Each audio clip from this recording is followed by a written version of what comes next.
Badan Pengelola Keuangan Haji mempersembahkan Sejarah Ibadah Haji Indonesia dari masa ke masa. Sebelum abad 14, tidak ada catatan resmi terkait ibadah haji. Meski demikian, naskah sejarah mengungkap di Nusantara sudah memiliki aturan perjalanan haji yang dikelola oleh masing-masing kerajaan. Selain karena jumlah jemaah yang belum banyak, dan proses islamisasi bumi Nusantara masih bergulir seperti di Perlak, Samudra Pasai, dan Mataram. Dalam naskah Carita Parahyangan dan Carita Purwaka Caruban Nagari terungkap, haji pertama di Nusantara adalah Bratalegawa atau Dewa Bratalegawa yang mendapat julukan Haji Purwa atau Haji Pertama. Pada naskah Babat Banten, di tahun 1671, Sultan Ageng Tirtayasa penguasa Banten mengirimkan putranya, Sultan Abdul Qahar, ke Tanah Suci. Sultan Abdul Qahar di kemudian hari dikenal sebagai Sultan Haji. Pada masa kerajaan, ibadah haji hanya terjangkau oleh kaum elit, yaitu kaum kalangan istana karena memerlukan ongkos yang sangat besar. Meski demikian, tidak tertutup kemungkinan adanya masyarakat kalangan bawah yang juga berhasil menunaikan ibadah haji, namun tidak tercatat dalam sejarah. Kesadaran menunaikan ibadah haji baru muncul secara massal setelah abad ke-20. Sebelumnya, ibadah haji umumnya dilakukan oleh masyarakat yang sedang berdagang atau ingin memperdalam ilmu agama. Pada masa penjajahan, tekad umat Islam Nusantara untuk menunaikan ibadah haji tetap tinggi. Catatan mengenai ibadah haji hanya didapatkan di masa penjajahan VOC atau Belanda saja. Dikelola dengan motif bisnis semata, Hindia Belanda membiarkan kapal diisi terlalu penuh dan kondisi makanan serta kesehatan yang seadanya.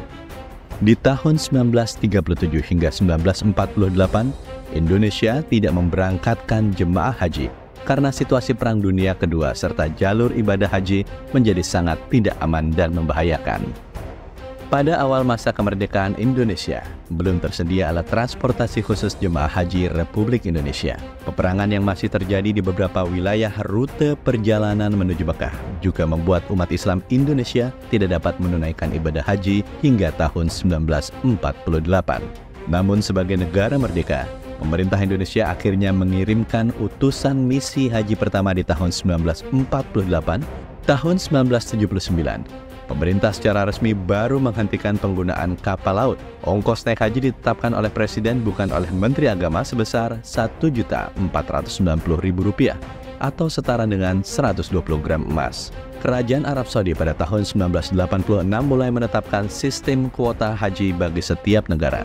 Kuota mengacu pada kesepakatan Konferensi Tingkat Tinggi Organisasi Konferensi Islam atau OKI pada tahun 1986 di Amman, Jordania, yaitu 1 jemaah haji dibandingkan 1.000 umat Islam di negara tersebut. Dalam hal ini Indonesia menjadi negara yang mendapatkan kuota terbesar. Penyelenggaraan ibadah haji di Indonesia semakin modern dimulai pada era reformasi. Tahun 1999, pendaftaran haji reguler mulai bisa dilakukan secara digital melalui setoran awal sebesar Rp5 juta yang disimpan dalam tabungan atas nama jemaah haji itu sendiri. Hingga awal tahun 2000, jemaah yang akan berangkat haji tidak perlu mengantri. Tahun 2008, pemerintah mulai membuka pendaftaran ibadah haji sepanjang tahun. Setoran awal pun bagi jemaah haji reguler meningkat menjadi Rp25 juta yang disimpan dalam rekening atas nama Menteri Agama. Pengelolaan haji memasuki babak baru ketika dana haji yang harus dikelola semakin besar sehingga membutuhkan organisasi yang mampu menanganinya secara profesional. 12 Desember 2017, pemerintah meresmikan terbentuknya Badan Pengelola Keuangan Haji atau BPKH.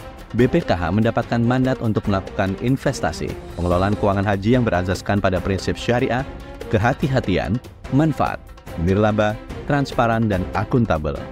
Nilai manfaatnya digunakan untuk meringankan biaya pelunasan ibadah haji para jemaah atau BPIH.